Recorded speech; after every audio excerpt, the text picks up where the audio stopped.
Shalom, damai di hati. Sangat mengucap syukur bersama dengan Multimedia Gereja Masih Ini Minahasa. Kita akan merenungkan, kita akan belajar bersama tentang satu perikop dalam bagian Alkitab Perjanjian Lama. Dalam Mazmur pasal 25 ayat 1 sampai ayatnya yang ke-22. Sebagaimana pembacaan ini akan direnungkan pada tanggal 27 Oktober sampai tanggal 2 November dalam Gereja Masih Injil Minahasa. Namun sebelumnya mari kita berdoa. Dalam nama Allah Bapa, Putra, dan Roh Kudus, ketiganya yang esa, kami percaya, kami beriman kepadamu. Ya Tuhan, kemuliaan hanya bagimu. Berkenanlah Engkau memandang hati kami. Ampunilah dosa-dosa kami dan ajarlah kami tentang firman-Mu. Karena kami percaya bahwa firman Tuhan adalah kebijaksanaan tertinggi dan hikmat yang sejati. Pimpinlah hamba-Mu, tolonglah hamba-Mu ini ya Roh Kudus Tuhan. Di dalam nama Yesus Kristus kami berdoa. Amin. Saudara, mari kita membuka Alkitab dalam kitab Mazmur pasal 25 ayat 1 sampai ayatnya yang ke-22. Lembaga Alkitab Indonesia memberikan judul Doa Mohon Ampun dan Perlindungan dari Daud. Kepadamu ya Tuhan, ku angkat jiwaku. Allahku, kepadamu aku percaya. Janganlah kiranya aku mendapat malu.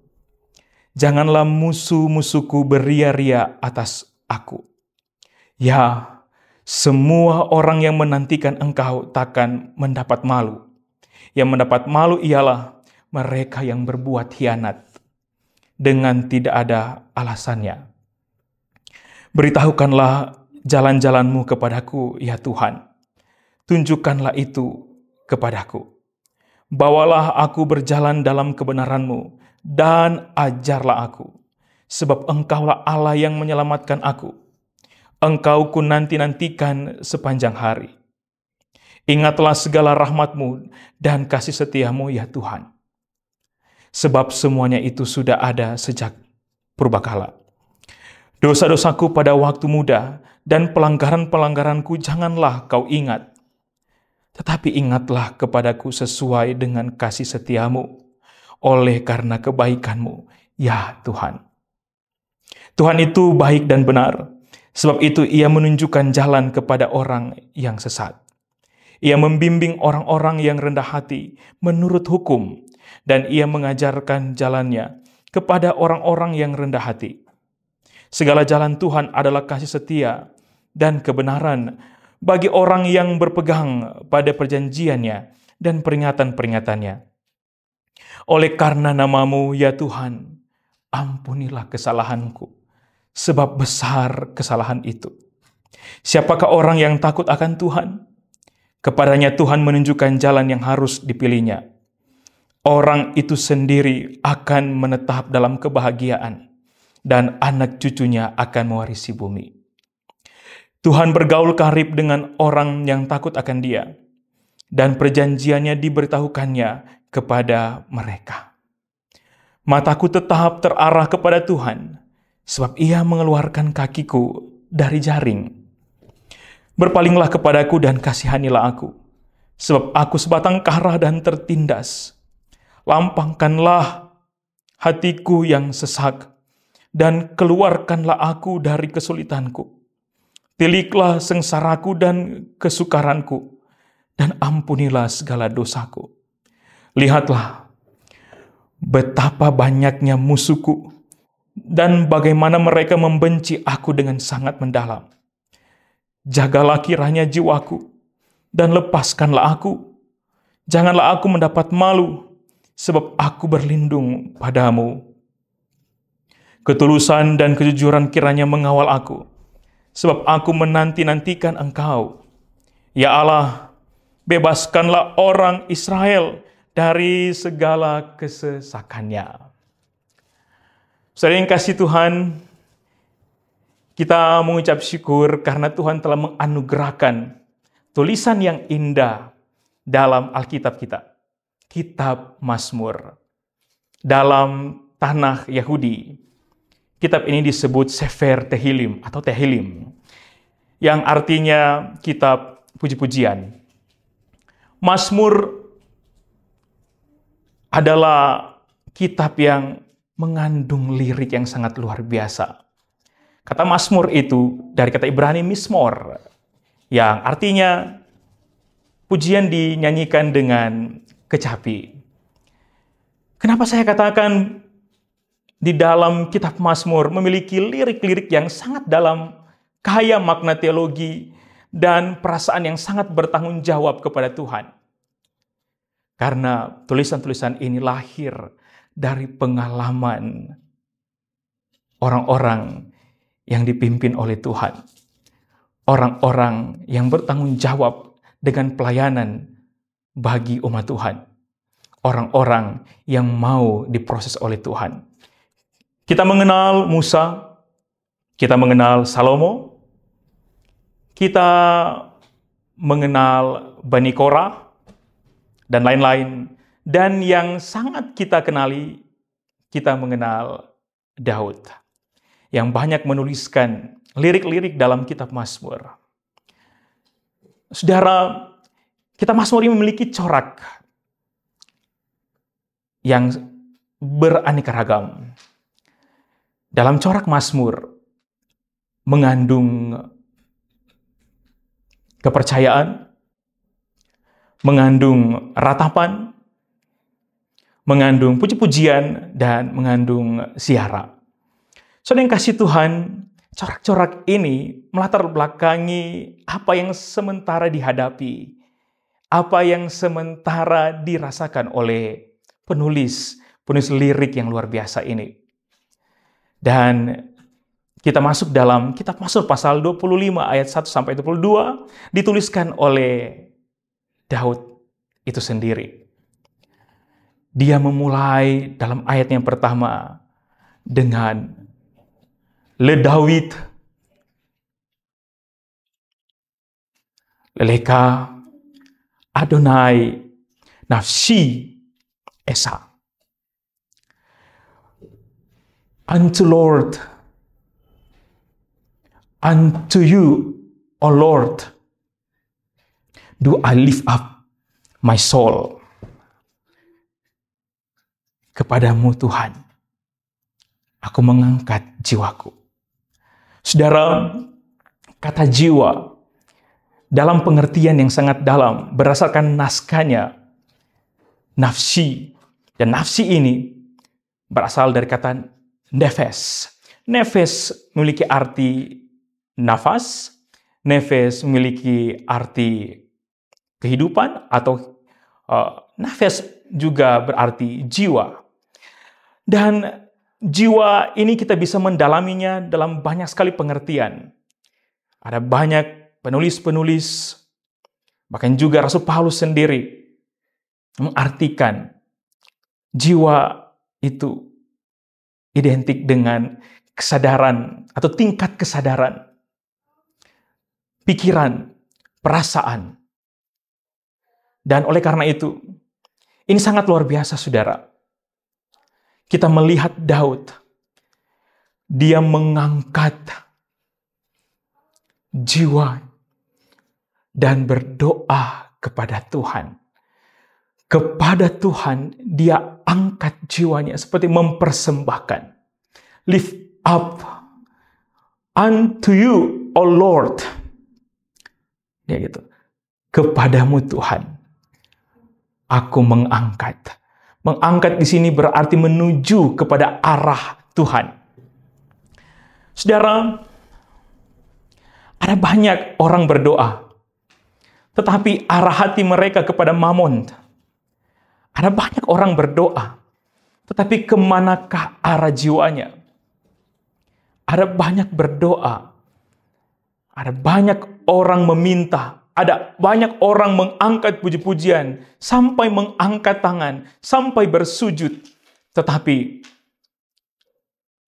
jiwanya, perasaannya diarahkan kepada materi, diarahkan kepada hal-hal yang tidak baik. Sebenarnya kehidupannya tidak diarahkan kepada Tuhan, tetapi diarahkan kepada persinahan, diarahkan kepada mamon, diarahkan kepada kejahatan, kepada kemunafikan, tipu muslihat, yang sebenarnya itu banyak kali terjadi dan merusak gereja Tuhan. Kita belajar daripada Daud. Inilah sosok seorang yang betul-betul memuji Tuhan. Lirik yang sangat dalam, yang sangat melekat pada satu pengakuan iman yang sangat luar biasa kepada Tuhan. Ada banyak lirik-lirik, ada banyak lagu yang telah dituliskan. Ada banyak pop rohani yang telah disebarkan, diedarkan di seluruh dunia. Tapi saudara, saya tidak mengkritisi, saya tidak mengatakan salah lagu-lagu pop rohani di masa kini. Namun saya mau katakan, janganlah kita meninggalkan lagu-lagu tradisi gereja yang sudah beratus tahun telah ada sampai hari ini. Dan lirik-liriknya menggugah dan membuat jiwa kita betul melihat kepada Tuhan. Saudara yang kasih Tuhan, kitab Mazmur atau lirik-lirik ini ditulis, memang ada waktunya dinyanyikan. Memang ketika Daud dia mengungkapkan puji-pujian, dia mengungkapkan kata-kata ini, dia memakai kecapi. Tetapi bukan berarti alat musik atau instrumen atau nada mengalihkan perhatian manusia sehingga mereka hanya melihat pada keindahan satu instrumen. Karena tujuan daripada lirik-lirik ditulis, lagu yang diciptakan adalah orang-orang memaknai kata-kata yang sangat dalam dan bertanggung jawab makna teologinya. Ini mendidik gereja kita. Ini mendidik bangsa Israel di masa lampau. Sehingga ada banyak pertumbuhan iman terjadi. Dan kitab Mazmur ini dibacakan dalam ibadah Israel, ibadah Yahudi, bahkan sampai pada gereja kita di masa kini. Karena memiliki kekayaan yang sangat luar biasa. Saudara yang kasih Tuhan, Daud berkata, Allahku, kepadamu aku percaya. Janganlah kiranya aku mendapat malu. Janganlah musuh-musuhku beria-ria atas aku. Ya, semua orang yang menantikan engkau takkan mendapat malu. Yang mendapat malu ialah mereka yang berbuat khianat dengan tidak ada alasannya.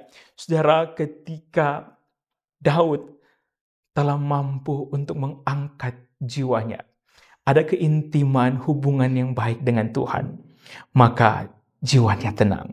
Orang yang memiliki ketenangan jiwa, maka orang yang akan menyadari siapa dirinya. Orang yang memiliki ketenangan jiwa adalah orang yang akan mengingat firman dalam hatinya.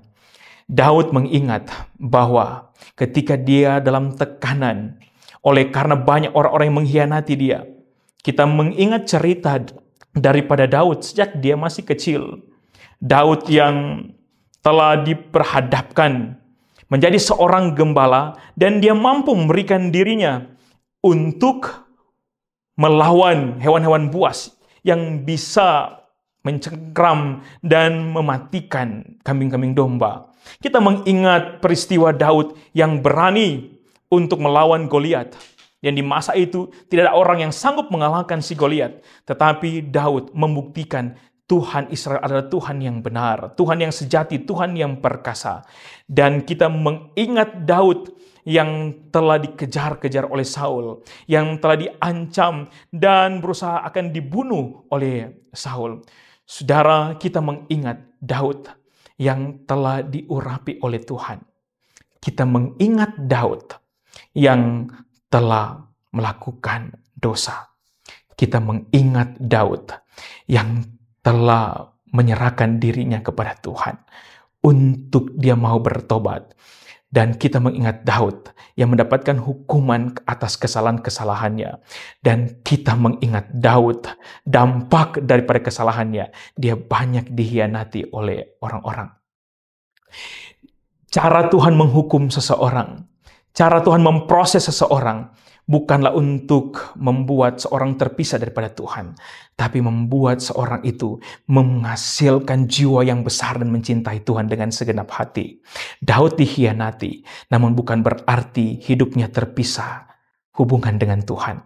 Justru ketika dia hianati dengan berbagai macam pengalaman Daud, maka dia mengingat bahwa di dalam Tuhan, ketika seorang akan dikhianati, orang yang dikhianati tidak akan mendapat malu. Ketika Tuhan bersama, ketika Tuhan menyertai, maka justru orang-orang yang berkhianat yang akan dipermalukan oleh Tuhan. Mungkin saudara mendapatkan banyak sekali masalah, tekanan, entahkah di kantor, banyak orang yang menikam saudara dari belakang, kemunafikan terjadi dalam dunia perkantoran, atau dimanapun saudara bekerja, ketika saudara sudah mulai menikmati kejayaan karena kesetiaan saudara, lalu datanglah orang-orang yang mau mengkhianati dan mau menghancurkan kehidupan. Ingatlah bahwa Daud pernah berada di posisi saudara. Dia tetap bersama dengan Tuhan. Dia mengarahkan jiwanya kepada Tuhan. Perasaannya diarahkan kepada Tuhan. Ketika sedang dalam goncangan, ketika sedang berada melawan dan menghadapi musuh-musuh, maka ingat baik-baik. Jangan memberikan perasaan jiwa kita pada hal yang jahat. Janganlah kita menggoncang jiwa kita karena kesalahan-kesalahan kita. Janganlah membuat identitas diri kita sebagai anak Tuhan dipermalukan. Jangan takut. Bersama Tuhan kita tidak akan dipermalukan. Saudara yang kasih Tuhan. Selanjutnya Daud berkata, "Bawalah aku berjalan dalam kebenaran-Mu dan ajarlah aku, sebab Engkaulah Allah yang menyelamatkan aku. Engkau ku nanti-nantikan sepanjang hari. Ingatlah segala rahmat-Mu dan kasih setia-Mu ya Tuhan, sebab semuanya itu sudah ada sejak purbakala." Inilah bagian daripada hal yang sangat luar biasa. Ketika seorang yang memiliki keintiman dengan Tuhan, dia mengingat bahwa perasaan yang nikmat bersama Tuhan tidaklah cukup. Tetapi manusia yang dekat dengan Tuhan membutuhkan ajaran. Dia meminta Tuhan untuk mengajar dia, untuk menunjukkan jalan-jalan yang sesungguhnya. Dan itulah fungsi daripada Torah. Ya, untuk menjadi pengarah bagi orang Israel untuk menuju kepada Tuhan. Saudara yang kasih Tuhan, inilah hal yang harus kita ingat baik-baik. Gereja kita membutuhkan ajaran. Seorang pun yang mau hidup dalam Tuhan membutuhkan ajaran. Berdoa adalah hal yang luar biasa. Tetapi kita berdoa tanpa ajaran adalah hal yang lemah. Dan kita bisa ditipu oleh iblis. Kita memandang daripada tulisan-tulisan yang berharga seperti ini. Kita memandang kepada peristiwa yang luar biasa dalam Alkitab. Kita mengembalikan kehidupan kita pada Alkitab. Karena itu tujuan daripada gereja. Kita melayani, kita kembali pada Alkitab. Daud mengungkapkan kata-kata seperti ini. Bukanlah kata-kata yang hanya lahir daripada imajinasinya. Tetapi kata-kata seperti ini lahir daripada kehidupannya sebagai seorang yang telah dididik di dalam Taurat. Dalam firman Allah. Oleh karena itu, jangan pernah melupakan firman Allah ketika saudara berada di dalam berbagai macam tekanan hidup. Daud berkata, "Dosa-dosaku pada waktu muda dan pelanggaran-pelanggaranku janganlah kau ingat. Tetapi ingatlah kepadaku sesuai dengan kasih setiamu. Oleh karena kebaikanmu ya Tuhan. Tuhan itu baik dan benar. Sebab itu ia menunjukkan jalan kepada orang yang sesat. Ia membimbing orang-orang yang rendah hati menurut hukum. Dan ia mengajarkan jalannya kepada orang-orang yang rendah hati." Saudara, kita berdosa. Kita telah melakukan banyak kejahatan. Kita telah melakukan banyak kesalahan. Apakah layak untuk diampuni? Kita saja sesama manusia. Banyak terjadi perceraian. Karena kita tak sanggup untuk memaafkan kesalahan-kesalahan yang besar yang telah terjadi dalam kehidupan. Lantas, apakah kita dengan segala hal yang kita lakukan di hadapan Tuhan, apakah kita layak diampuni? Ya. Kenapa saya katakan demikian? Kenapa saya begitu yakin mengatakan Dia mengampuni kita? kata ini yang keluar dari mulut Daud. Kata permohonan maaf dan kata pengakuan bahwa Tuhan akan menuntun jalannya. Tuhan akan membawa dia pada jalan yang benar. Tuhan yang akan mengampuni dosa-dosanya. Itu keluar daripada kata Daud. Karena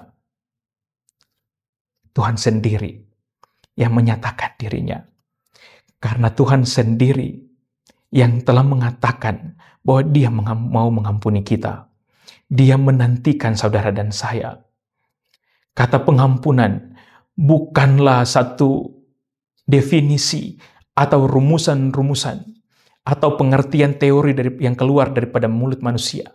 Tapi kata pengampunan keluar daripada anugerah Allah, keluar daripada penyataan Allah, keluar daripada kasih setia Allah. Saya yang kasih Tuhan, kalau kita boleh ada sampai hari ini, tugas kita adalah untuk mengarahkan hati kita kepada Tuhan. Untuk kita jujur di hadapan Tuhan.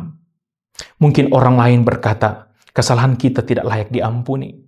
Tetapi siapakah manusia yang bisa mengukur segala sesuatu? Siapakah manusia yang bisa untuk mengendalikan saya diampuni atau tidak? Siapakah manusia yang bisa menghakimi seseorang secara sejati? Hanya Tuhan yang bisa mengampuni kita. Hanya Tuhan yang berinisiatif untuk menyatakan dirinya. Di masa kini, 2000 tahun yang lalu, sampai masa kini, kita mengingat bahwa Tuhan telah datang. Dia sendiri yang datang untuk mengampuni saya dan saudara. Saudara yang kasih Tuhan, ketika orang telah diampuni, orang lahir baru di dalam Kristus, orang menuju pada pertobatan, maka orang akan hidup dalam firman. Orang yang hidup dalam firman, pasti orang akan terus menjaga kekudusan di dalam Tuhan. Orang akan menjaga gereja Tuhan. Orang yang akan berjuang bagi gereja Tuhan. Orang yang tidak akan pernah meninggalkan gereja Tuhan. Orang yang akan mewariskan ajaran yang benar bagi keturunan-keturunannya. Gereja masa depan adalah keturunan kita. Dan gereja berdiri di atas bumi yang telah diselamatkan. Bumi yang telah diselamatkan ini adalah bumi yang menjadi anugerah bagi banyak orang. Menjadi anugerah bagi anak cucu kita. Oleh karena itu, biarlah kita menjadi orang tua. Biarlah kita menjadi gereja di masa kini. Untuk dapat berjuang demi Injil. Dan anak-anak cucu-cucu kita akan mewarisi bumi ini yang telah diselamatkan oleh Tuhan. Saya mau katakan bagi saudara, firman yang kita pegang adalah firman yang akan membuat kita mengungkapkan siapa diri kita yang sesungguhnya. Adalah firman yang akan membawa jalan kita untuk menuju pada Tuhan. Firman yang diberikan bagi kita adalah penyataan Allah untuk mengungkapkan siapakah Tuhan. Dan firman yang diberikan bagi kita adalah dasar bagi kehidupan kita, sehingga kita tidak mampu untuk tergoncang dan dikalahkan. Firman yang diberikan bagi kita bukan untuk diolok-olok dan dimanfaatkan sedemikian rupa oleh orang-orang yang cermat dalam dunia teologi. Firman diberikan bagi kita bukan untuk dimanipulasi, bukan untuk dipakai mendukung dan menjadikan dalih-dalih untuk membuat kesalahan-kesalahan kita seperti kelihatan tidak bersalah. Ya. Oleh karena itu, jujurlah dengan firman.